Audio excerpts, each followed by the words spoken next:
Hello दोस्तों, आपका हमारे YouTube चैनल में स्वागत है। और आज की इस वीडियो में आपको बताने वाला हूँ वांट के बारे में। वांट का जो हिंदी होता है वो होता है चाहना। ठीक है, और ये आपका एक वर्ब है, लास्ट में ना भी है। ठीक है, ये आपका एक वर्ब है। तो हम लोग इसका यूज़ कैसे करेंगे? बहुत सारा सेंटेंस इस पे आप बना सकते हैं। तो मैं आपको आज सिर्फ सिंपल प्रेजेंट टेंस ही लूँगा, क्योंकि मैंने अभी तक आपका सिंपल प्रेजेंट टेंस ही कराया हुआ है। तो मैं अभी वही मान के चल रहा हूँ कि आपको बस सिंपल प्रेजेंट टेंस ही आता है। अगर आपने टेंस पहले से पढ़ रखा है तो आप इसका यूज़ और अच्छे से कर पाएंगे और सेंटेंसेस के साथ। अगर आपने नहीं पढ़ा है कोई बात नहीं है, मैं बारी बारी से सब टेंस जो है एक एक करके आपको मैं पढ़ाऊंगा, तो घबराने की कोई ज़रूरत नहीं है। तो वांट का जो हिंदी होता है वो होता है चाहना, और ये आपका एक वर्ब है। क्या है? वर्ब। ये समझ में आया? ये आपका एक वर्ब है, ये आप ध्यान में रखेंगे। ठीक है, आप देखिए इसको ट्रांसलेशन में आपको कुछ बना के दिखाता हूँ। जैसे मैं तुम्हें चाहता हूँ। ठीक है, तो मैं का इंग्लिश क्या होगा? आई। चाहना का क्या होता है? वांट। क्योंकि आई जो है वो ही सीट में आता नहीं है, तो यहाँ पे V1 ही लगाऊंगा, नहीं तो वांट्स करना पड़ता है, मुझे एस लगाना पड़ता है V5 बनाने के लिए। तो मैं तुम्हें चाहता हूँ तो आई वॉन्ट, और तुम्हें का इंग्लिश क्या होगा? यू। तो आई वॉन्ट यू, ऐसे बनाएंगे। समझ में आया? आगे ट्विस्ट है, इसको अगर आप नहीं समझे तो आप नीचे कमेंट कर सकते हैं, आगे थोड़ा सा ट्विस्ट आने वाला है। ठीक है, जैसे यहाँ पे नेक्स्ट क्वेश्चन देखिए, तुम पटना जाना चाहते हो। ठीक है, तुम पटना जाना चाहते हो, तो देखिए तुम का इंग्लिश क्या हो जाएगा यहाँ पे? यू। ठीक है, यू तो आपका ही सीट में नहीं आता है, तो इसके साथ क्या आएगा? V1, यानी वांट का तो वांट ही रहेगा, वांट्स करने का जरूरत नहीं है। तो यू वांट।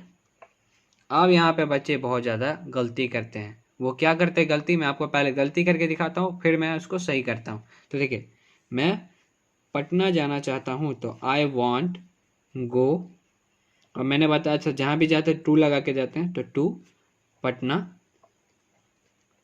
ऐसे। तो ये आपका रॉन्ग हो गया। अब बोलेंगे सर कहीं पे गलती मुझे नज़र नहीं आ रहा है, कहाँ पे गलती है? सही तो है।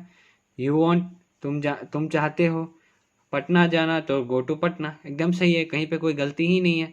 लेकिन गलती ये है कि वांट भी आपका वर्ब है और गो भी आपका वर्ब है, तो दो वर्ब कभी भी एक साथ नहीं आ सकता है। ये समझ में आ रहा है आपको?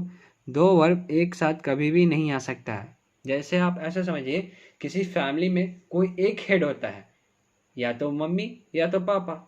ठीक है, या फिर दादाजी। ऐसा कोई एक हेड होता है जिसका बात सब कोई मानते हैं, जिनका आदर सब कोई करते हैं। वैसे आदर तो सबका किया जाता है, लेकिन एक मैं ये बात बता रहा हूँ कि मतलब एक बड़ा जो पदवी होता है, ठीक है, वो मैं आपको समझाना चाह रहा हूँ। तो दोनों वर्बी है, दोनों पावरफुल है, तो दोनों पावरफुल एक साथ तो नहीं रह सकता है। ठीक है, तो यहीं पे बच्चे गलती करते हैं, यहाँ पे उनको टू लगाना चाहिए। आया समझ में? यहाँ पे उनको टू लगाना चाहिए, तब ये जो सेंटेंस है वो करेक्ट हो जाएगा। ठीक है, लेकिन बच्चे यही गलती करके आते हैं एग्जाम में भी। तो you want to go to Darbhanga, sorry जहाँ भी रहेगा, मैं दरभंगा बोला हूँ, यहाँ पे पटना तो पटना ही, दिल्ली रहता तो दिल्ली, तो you want to go to Patna, ऐसे। समझ में आया? यहाँ पे आपको टू लगाना पड़ेगा।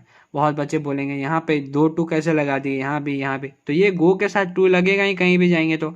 और ये दोनों वर्ग को अलग करने के लिए। ठीक है, समझ में आ रहा है? ये दोनों वर्ग को अलग करने के लिए। तो आपके मन में सवाल आएगा कि सर आप यहाँ पे वांट टू क्यों नहीं किए? मैं तुम्हें चाहता हूँ तो आई वांट टू यू क्यों नहीं किए?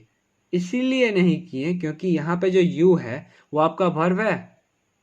तुमना होता है कभी? तुमना नहीं ना, लास्ट में ना आना चाहिए, और कुछ उस करने में जो चीज़ ना आता है उसको करने में समय लगना चाहिए। जैसे पढ़ना, पढ़ने में समय लगता है। सोना, सोने में समय लगता है। हंसना, हंसने में समय लगता है। लास्ट में ना आना चाहिए और उसको करने में समय लगना चाहिए, तभी वो वर्ब होगा। तो समझ में आया? इसलिए यहाँ पे टू नहीं है और यहाँ पे टू आएगा। ये समझ में आ गया?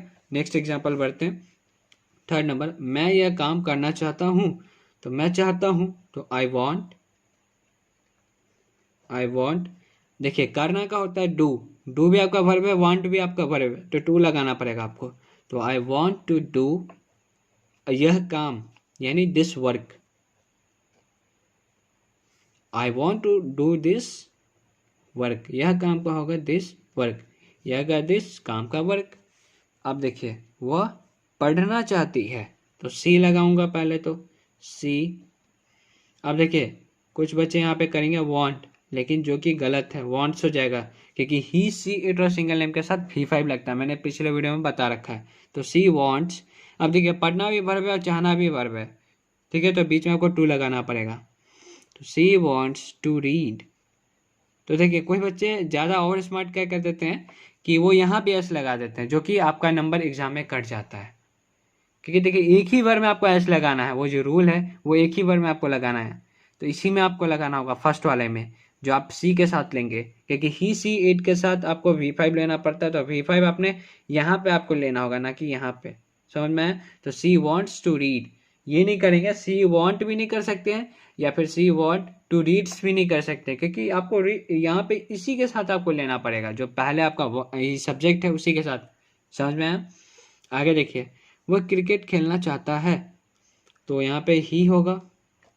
अब ये मैं नहीं बताऊंगा ही और सी कैसे पता लगाती है, ये मैंने पिछले वीडियो में अच्छे से बता रखा है। तो ही। अब देखिए वांट्स हो जाएगा यहाँ पे भी, तो ही वांट्स। खेलना भी वर्ब है तो टू लगाना ही पड़ेगा, तो ही वांट्स टू प्ले। और क्रिकेट का क्रिकेट, फुटबॉल रहता तो फुटबॉल लगाता, तो he wants to play cricket, वो क्रिकेट खेलना चाहता है। आया समझ में? जैसे हम लोग तुम्हें पीटना चाहते हैं, तो वी के साथ भी बनी आएगा, तो वी वांट। पीटना भी आपका वर्ब है, ठीक है, जिसको हम लोग बीट बोलते हैं, तो we want to beat you. बहुत बच्चे यहाँ पे किल का यूज कर देते हैं। देखिए किल मतलब हो जाता है जान से ही मार देना, लेकिन पीटना एक अलग चीज हो गया। मतलब पीटना हो गया कि आप उसका मतलब थोड़ा कुटाई कर दिया अच्छे से, ठीक है, वो आपका पीटना हो गया। किल यहाँ पे आप यूज नहीं कर सकते हैं, किल मतलब जान से मारना हो जाता है, ठीक है। यहाँ पे ये देखिए आप नेक्स्ट एग्जाम्पल, मैं बाजार जाना चाहता हूँ, तो आई वॉन्ट। मैं चाहता हूँ क्या हो जाएगा, आई वॉन्ट। और जाना, जाना भी आपका वर्ब है तो टू लगाना पड़ेगा। I want to go to, जहाँ जाते हैं टू लगा के, तो I want to go to. और बाजार का हो गया market, I want to go to market. आगे बढ़ते हैं, तुम वहाँ जाना चाहते हो, तो यू वॉन्ट। तुम चाहते हो क्या हो जाएगा, यू वॉन्ट। You want. जाना है तो वर्ब है तो यानी टू लगाना पड़ेगा, यू वॉन्ट टू गो। अब देखिए वहाँ, वहाँ का देयर हो जाएगा, ठीक है, तो you want to go there. यहाँ पे आप टू नहीं लगा सकते हैं क्योंकि देयर के साथ टू नहीं लगता है, ठीक है। कोई जगह रहता है जैसे स्कूल, बाजार या फिर किसी का घर, तो वहाँ पे टू लगाते हैं, go to home, go to market, go to school, ऐसे। समझ में आया? लेकिन यहाँ पे देयर के साथ टू नहीं लगेगा, ठीक है, ये रूल है ग्रामर का। अब देखिए मैं यहाँ आना चाहता हूँ, तो मैं चाहता हूँ तो क्या हो जाएगा, आई वॉन्ट। तो हो जाएगा आई वॉन्ट। आना कम, यानी आना भी आपका वर्ब है तो टू लगाना पड़ेगा, आई वॉन्ट टू कम। और यहाँ का हो जाता है हेयर। ये सब मैंने पिछले वीडियो में बता रखा है कि वहाँ का इंग्लिश क्या होता है और यहाँ का इंग्लिश क्या होता है। तो I want to come here, मैं यहाँ आना चाहता हूँ। तो ऐसे आप घर पे भी प्रैक्टिस कर सकते हैं खुद से सेंटेंस बना के, या फिर आप नहीं करना चाहते हैं तो आप अपना ट्रांसलेशन का बुक उठा सकते हैं। ट्रांसलेशन का बुक उल्टा के उसमें जो ट्रांसलेशन दिया होगा सिंपल प्रेजेंट टेंस का, वो बनाए और घर पे खुद से एक मतलब स्टोरी लिखने का कोशिश करें, सिंपल स्टोरी। जैसे मैं वहाँ जाता हूँ, उससे मिलता हूँ, मिलना का होता है मीट, ठीक है। तो आपको नए नए वहाँ से वर्ड मीनिंग मिलेंगे। मैं कितना वर्ड मीनिंग कराऊंगा, ऐसे बहुत बहुत सारे वीडियो बन जाएंगे, ठीक है। लेकिन मैं कुछ चुनिंदा जो मतलब जनरली जो यूज़ होता है उस पर मैं आपके लिए वीडियो जरूर अपलोड करूंगा, उसके लिए आप बेफिक्र रहिए। लेकिन आप मेरे साथ प्लीज़ मेहनत करते रहिए, तभी आप इंग्लिश सीख पाएंगे। मेरे अकेले मेहनत करने से कुछ नहीं होगा। जैसे मैं मेहनत कर रहा हूँ वीडियो बनाने के लिए, प्लीज़ आप भी मेहनत करिए। मेरा गारंटी है कि आप इंग्लिश ज़रूर बोलेंगे, ठीक है। तो धीरे धीरे ये इम्प्रूवमेंट आएगा। आप सोचेंगे कि एक दिन में ही मैं इंग्लिश बोलने लगूँ, तो वो पॉसिबल ही नहीं है, ठीक है। तो आप लगे रहिए, कभी आपको गिव अप नहीं करना है, हार नहीं मानना है, ठीक है। तो मिलते हैं नेक्स्ट वीडियो में, तब तक के लिए अपना ध्यान रखिए।